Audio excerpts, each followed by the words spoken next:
Avstraliya Bosh ministri Scott Morrison Xitoy hukumatini Ukrainaga tajovuz qilishga tayyorlik qilayotgan Rossiyaga qarshi ittifoqlashishga va Rossiyani ayblashga chaqirdi.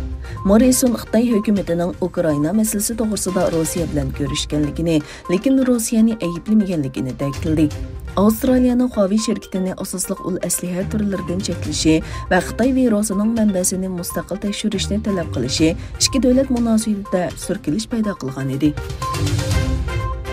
Ukraina Davlat Mudofaa Ministrligi va Ukraina qurolli qismlarining tor bekatlari, shundaqla ba'zi banklarning internet banki sistemasi tor hujumiga uchradi. Ukraina strategik xabarlashish markazining bayonotida hujumning orqasida Rossiyaning bo'lishi mumkinligi o'tirib qo'yildi.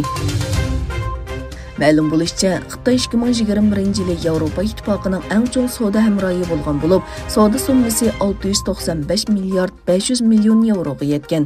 Turkiya 157 milliard 200 million yevroluk savdo summasi bilan Yevropa ittifoqining 6-chong savdo hamrohiga aylangan.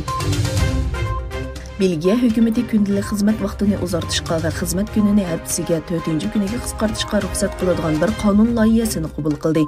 Belgiya hukumati emgak islohoti doirasida ma'qullagan qonun loyihasiga asosan xizmatchilar har kuni 9,5 soat ishlashni xohlasa, haftada 4 kun ishlaydi ekan.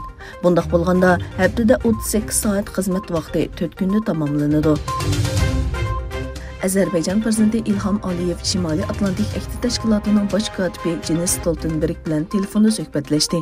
Azerbaycan prezidentligining bayonoti qaraganda, Stoltenberg Aliyevga telefon qilib, Azerbaycanning Yevropaning ishonchli gaz bilan ta'minlaguvchisi bo'lganligiga va tabiiy gaz eksportini oshirganligiga rahmat aytgan. Rossiya O'rta dengizda ilib berilgan maniverik uchun Suriyaning Hümeymin havo armiya bazasiga sur'atda ovozdan tez bo'lgan boshqarilgan bomba o'rnatilgan aeroplanlarni o'rnashtirgan. Mazkur maniverga 140 paraxotdan boshqa 60 aeroplan va 1000 askar qatnashadiganligi ma'lum. Sharqi Turkistonda 23 nafar Uyg'ur Xitoyning 4 fevral kuni o'tkazilgan Beijing qishloq olimpikining ichilish marosimida olimpik mash'al yondirgan Uyg'ur olimpik mash'alchisi Dilnigar Ilhamjonga to'g'rida fikr yozganlik uchun jazolangan. Xitoy bir Uyg'ur qizni yana bir Xitoy tanarkachi qiz bilan birlikda qishloq olimpikining ichilish marosimida mash'al yondirishga o'rlashtirib, xalqaro qattiq inkas qo'zg'adi.